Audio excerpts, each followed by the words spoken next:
Papaji, and the power of living in the present moment. Are you ever stuck in the past, reliving old mistakes and regrets? Or do you find yourself constantly anticipating the future, filled with anxiety about what lies ahead? This is where Papaji, a spiritual teacher known for his profound teachings on living in the present moment, can offer us invaluable guidance. In today's discussion, we'll delve into Papaji's teachings on how to embrace the power of the present, drawing inspiration from his own life experiences, and sharing real-life examples that can transform your daily existence. Let me tell you this. One of Papaji's most cherished teachings is the practice of living in the present. He emphasizes that dwelling in the past or worrying about the future often leads to suffering and dissatisfaction. Instead, he advocates for finding joy and peace by fully immersing oneself in the current moment. But how exactly does one achieve this? Here's something you should know.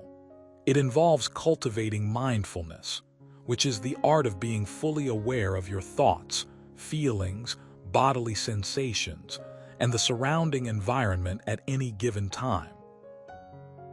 Imagine you're sitting in a park during a beautiful summer day.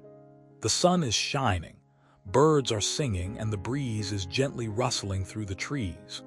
You're enjoying a cup of tea, reading a book, and feeling grateful for the simple pleasure of these moments.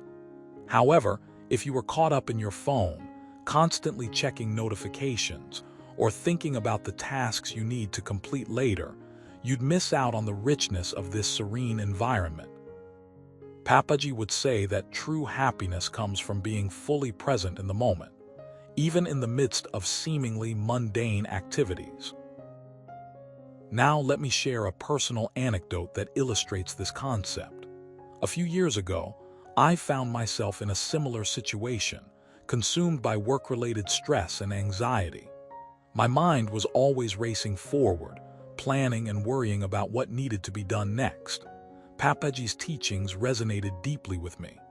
One day, I decided to try a simple meditation technique he introduced, focusing on my breath and noticing each inhale and exhale. As I sat there, I became acutely aware of the sounds around me: birds chirping, leaves rustling, and people walking by. I began to feel a sense of calm wash over me, and for the first time in a long time, I truly appreciated the beauty of the moment. This experience transformed my outlook on life. Instead of rushing through my days, I started to savor every little thing. Whether it was enjoying a meal, spending time with loved ones, or simply taking a walk in nature, I made a conscious effort to be fully engaged in the present. And guess what? The world around me seemed brighter, more vibrant, and infinitely more meaningful. Here's something you should know. The more you practice living in the present, the easier it becomes to appreciate life's simple pleasures. Another powerful lesson Papaji imparts is the importance of letting go of attachments. He believes that our fears and desires often cloud our ability to live fully in the present. For example, when you're attached to a particular outcome, you tend to get upset if things don't go as planned. Papaji uses the analogy of a child playing with a toy car.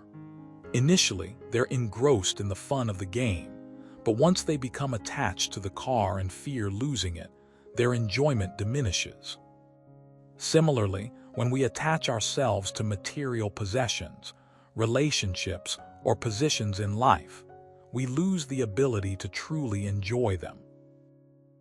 To illustrate this point, consider a scenario where someone has been working tirelessly on a project for months. They're so attached to the end result that any setback or failure feels devastating. Papaji suggests that instead of clinging to the outcome, we should focus on the process itself. By doing so, we open ourselves up to new possibilities and experiences. Let me tell you this. Embracing the journey rather than fixating on the destination can lead to greater fulfillment and joy. In his teachings, Papaji frequently mentions the concept of letting go as a way to cultivate inner peace. He explains that holding onto negative emotions or regrets creates a heavy burden that hinders our ability to live freely and authentically. Imagine carrying a heavy backpack full of rocks while walking through a field of flowers. It's difficult to appreciate the beauty around you because you're weighed down by your burdens. On the other hand, imagine removing the rocks and stepping into the sunshine. Suddenly, the world looks different, and everything seems lighter and more enjoyable. This principle extends beyond personal growth. It applies to our interactions with others as well. When we forgive those who have wronged us, we free ourselves from grudges and resentments. By letting go of these negative emotions, we create space for healing and reconciliation. Consider a situation where you've had a disagreement with a friend.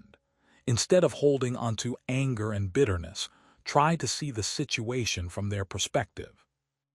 This shift in mindset allows you to let go of your attachment to the conflict and fosters a deeper understanding and connection.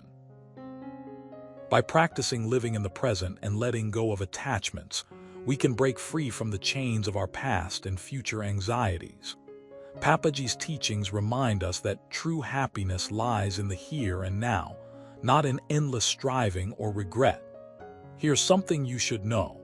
The more we embrace these principles, the more we cultivate a sense of inner peace and contentment. One of Papaji's most striking qualities is his ability to connect with people on a deep level. He doesn't preach dogma or impose his views.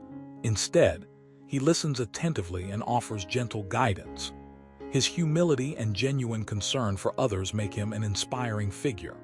When someone approaches him with a problem or concern, Papaji doesn't judge or dismiss their feelings. Instead, he validates their experience and offers practical advice based on his extensive wisdom and experience. For instance, imagine a young woman struggling with her career choices. She's afraid of making the wrong decision and ending up unhappy. Papaji listens patiently, acknowledging her fears without judgment. Then, he shares a story about a wise elder who faced a similar dilemma. Through this shared experience, she begins to see that everyone makes mistakes and that the path to self-discovery often involves learning from setbacks. With his encouragement, she starts to explore her passions and interests, eventually finding a fulfilling career that brings her immense joy. Papaji's approach to teaching is profoundly transformative. He doesn't lecture. Instead, he invites us to reflect on our own lives and experiences.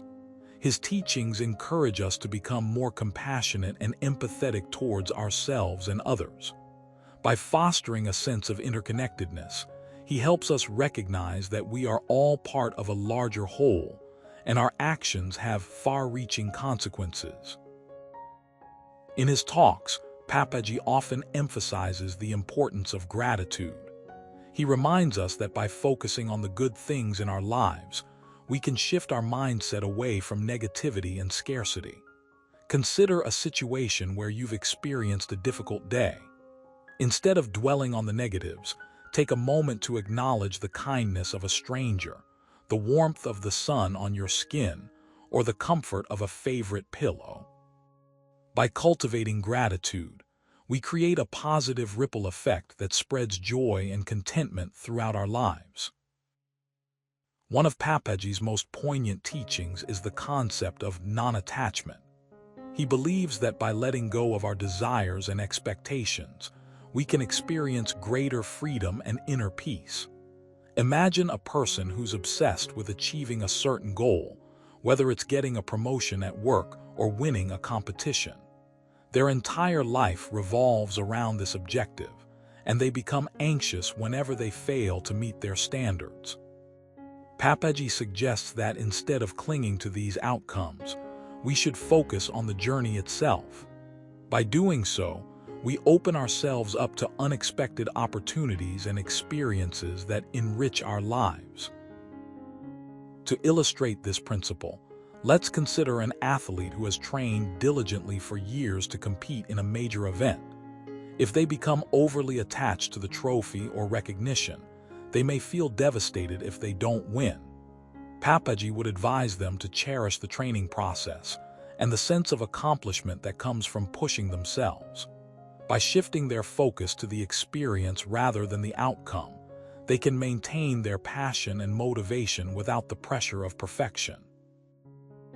These principles are not just theoretical concepts, they are deeply rooted in Papaji's own life experiences. Growing up in a challenging family environment, he learned early on the importance of staying grounded in the present and letting go of unnecessary attachments. Despite facing numerous obstacles, he found solace in the simple pleasures of nature and the company of kind-hearted individuals. These experiences shaped his worldview and inspired his teachings. One of Papaji's most memorable stories is about a time when he visited a village ravaged by a devastating flood. The villagers were living in temporary shelters, struggling to survive amidst the ruins. Instead of pitying them or offering superficial assistance, Papaji spent time listening to their struggles and sharing his own experiences. He reminded them that no matter how dire their circumstances may seem, they could find strength and resilience within themselves. By connecting with the villagers on a deep emotional level, he fostered a sense of unity and hope among the community. Through his interactions with individuals from all walks of life, Papaji developed a unique ability to inspire and uplift. His unwavering compassion and genuine care for others have touched countless lives. Here's something you should know. When you encounter someone who genuinely cares about your well-being, it can have a profound impact on your life. It reminds you that there are still good people in the world, and that kindness can make a difference. As we conclude this exploration of Papaji's teachings on living in the present and letting go of attachments, let me leave you with this thought. The journey to inner peace and happiness is a lifelong pursuit. It requires patience, practice, and a willingness to let go of what no longer serves you. By integrating these principles into your daily life, you can transform your relationship with yourself and the world around.